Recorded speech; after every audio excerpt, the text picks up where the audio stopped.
శ్రీ మహాభారతం 4వ భాగం. రురుడు ప్రమద్వరల వృత్తాంతం. చవనునికి శర్యాతి కుమార్తె నుకన్యకు వివాహమైంది.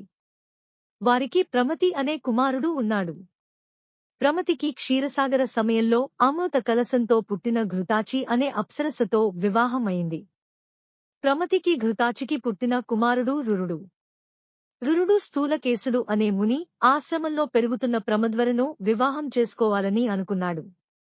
విశ్వావసు అనే గంధర్వ రాజుకు మేనకకు పుట్టిన కుమార్తె ప్రమద్వర. ఒకరోజు ప్రమద్వర పాముకాటుతో మరణించింది. ప్రమద్వర మరణానికి ఆశ్రమవాసులు దుఃఖించసాగారు. అది విన్న రురుడు రోదేస్తూ అరణ్యంలోకి పరిగెత్తుతాడు. ప్రమద్వరను బ్రతికించుట.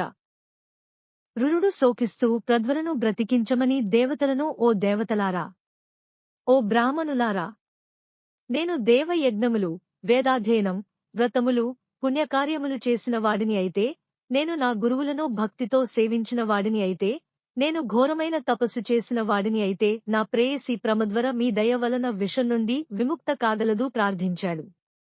తిరిగి మంత్రతంత్రములు తెలిసినవారు, విషతత్వ శాస్త్రములు తెలిసినవారు ఎవరైనా ప్రమద్వర విషమును హరిస్తే అతడికి నా తపః ఫలమును, అధ్యయన ఇలమును ధారపోస్తాను అని రోదించాడు.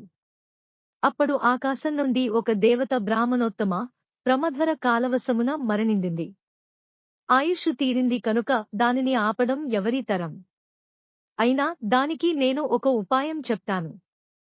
ఎవరైనా తమ ఆయుష్షులో సగం ఇస్తే ఆమె ముదరికంటే తేజస్సుతో బ్రతుకుతుంది అని నేను యమధర్మరాజు అనుమతితో పలుకుతున్నాను అని పలికాడు.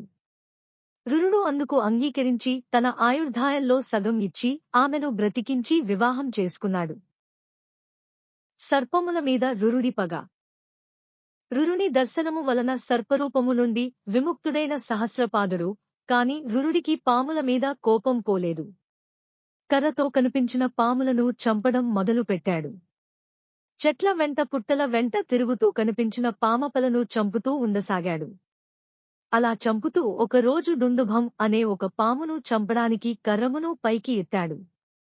ఆ పాము భయపడి, తేజోవంతుడివి అయిన బ్రాహ్మణుడివి అయిన నీవు ఇలా పాములను చంపడానికి కారణం ఏమిటి అని అడిగాడు. రురుడు, నా పేరు రురుడు. నేను ప్రమద్వర అనే ఆమెను ప్రేమించాను. నేను ప్రాణప్రదంగా ప్రేమించిన ప్రమద్వరను పాము కాటు వేసింది. అందువలన నేను పాములను చంపుతున్నాను. నిన్ను కూడా చంపుతాను అని చెప్పి కర్రను పైకెత్తాడు. వెంటనే ఆ పాము ఒక మునిగా మారి రురుడి ముందు నిలిచింది. ఖగముని వృత్తాంతం. రురుడు డుండుభం అనే పాముని చంపబోతుండగా ఆ పాము ఒక మునిగా మారాడు. రురుడు ఆ పాముని, ఇదేమిటి పాముగా ఉన్న నీవు మనిషిగా మారడానికి కారణం ఏమిటి అడిగాడు. అందుకు ఆ పాముని, నేను సహస్రపాదుడు అనే మునీశ్వరుడను. నా సహచరుడు ఖగముడు. ఒకరోజు నా సహచరుడు ఖగముడు అగ్ని కార్యం చేస్తున్నాడు. ఆ సమయంలో నేను అతడి మీద పరిహాసంగా గడ్డితో చేసిన పాముని వేశాను. అతడు నాపై కోపించి నన్ను విషం లేని పాముగా పడి ఉండమని శపించాడు. నేను అతడిని పరిహాసానికి చేసిన పనికి నన్ను ఇలా శపిస్తావా? నన్ను క్షమించలేవా అని ప్రార్థించాను. నా ప్రార్థన మన్నించి ఖగముడు, మిత్రమా, నా మాట జరిగి తీరుతుంది. అయినా నీవు పాముగా పడి ఉన్న తరుణంలో రురుడు అనే భృగువంశ సంజాతుడు వస్తాడు. అతడిని చూడగానే నీకు నీ రూపం వస్తుంది అని చెప్పాడు.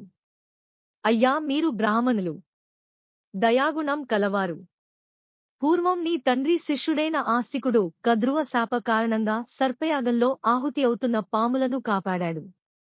నీవు కూడా పాములను చంపడం ఆపలేవా అన్నాడు. రురుడు పాములను చంపడం ఆపివేశాడు. ఈ కథను వింటున్న మునులు తల్లి కొడుకులకు శాపం ఇవ్వడం ఏమిటి? మాకు సవిస్తరంగా చెప్పండి అని కోరారు.